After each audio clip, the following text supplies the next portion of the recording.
Hello friends, welcome to Sophie my style. இன்றைக்கி நம்ம வீட்டிலையே கொலா புட்டு எப்படி செய்யலான்றதை பார்க்கலாம். இது பொதுவாகவே கன்னியாகுமரியில் இல்லை கேரளா இந்த மாதிரி சைடு தான் இது ரொம்ப ஃபேமஸான ஒரு புட்டு. இதை நம்ம வீட்டிலையே எப்படி செய்யலான்றதை நான் இப்போ உங்களுக்கு சொல்லித்தரேன். இதை நீங்கள் காலை டிஃபனாகவும் சாப்பிட்லாம். மற்றபடி இதை நீங்கள் கடைகளில் தான் பார்த்துருப்பீங்க. ஆனால் நான் இதை வீட்டிலே எப்படி செய்யலான்றதையும் நான் உங்களுக்கு சொல்லித்தரேன். வாங்க வீடியோக்குள்ளே போகலாம். இப்போ நான் ஒரு கடாயில் பச்சரிசி மாவு எடுத்துருக்கிறேன். இந்த பச்சரிசி மாவு எப்படி அரைக்கிறதுனா, பச்சரிசியை ஒரு 5 நிமிஷம் தண்ணியில் ஊற போட்டு அதை வெயிலில் 3/4 பதத்துக்கு காய வச்சுக்கிடணும். அதை அப்படியே கொண்டு போய் மிஷினில் அரைச்சிட்டு நல்லா ஆற விட்டுட்டு கருக விடாமல் நல்லா வறுத்துக்கோங்க. இப்போ நான் ஒரு தேங்காவும் துருவி வச்சுருக்கிறேன். இப்போ ஒரு கிளாஸில் கொஞ்சோண்டு உப்பு போட்டு நல்லா அதையும் கரைச்சி வச்சுக்கோங்க.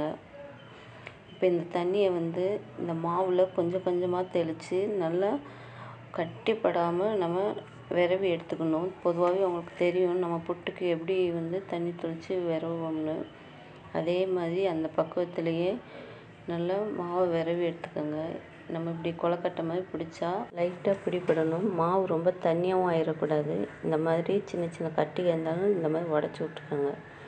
இந்த பக்குவத்தில் இருக்கணும். இப்போ நம்ம ஒரு புட்டு குடத்தில் ஓரளவுக்கு நமக்கு தெரியும் இட்லிக்கு தண்ணி வைக்கிற மாதிரி அந்த அளவுக்கு தண்ணி வச்சுக்கோங்க.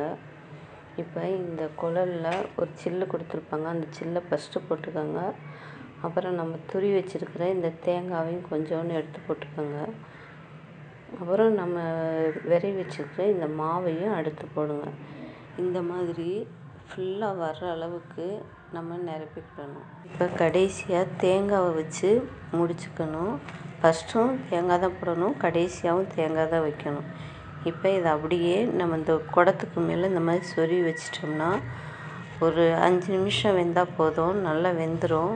நம்ம இந்த மூடிக்கு மேலே அப்படியே ஆவி வர்றது நமக்கு நல்லா தெரியும். ஒரு 5 நிமிஷம் கழித்து இந்த மாதிரி ஆவி வரும். இப்படி வரலைன்னா நம்ம ஒரு கம்பியை வச்சு லைட்டாக அந்த ஓட்டை வழியே குத்துனா கூட டக்குன்னு நமக்கு ஆவி வந்துடும்.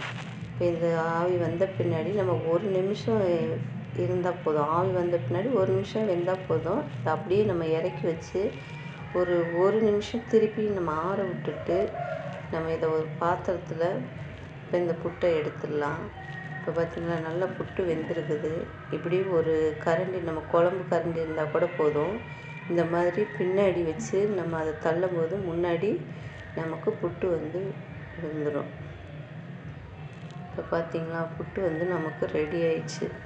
இப்போ நம்ம புட்டுக்கு எதெல்லாம் வச்சு நம்ம சாப்பிட்லான்னா அப்பளப்பு, பாசிப்பயிறு, வாழைப்பழம் 3 வச்சு தான் இந்த புட்டோடு சாப்பிடணும். அப்போ தான் ரொம்ப டேஸ்ட்டாக இருக்கும். என்கிட்ட பழம் இல்லை, அதனால் இந்த 2யுமே நான் வச்சுருக்கிறேன்.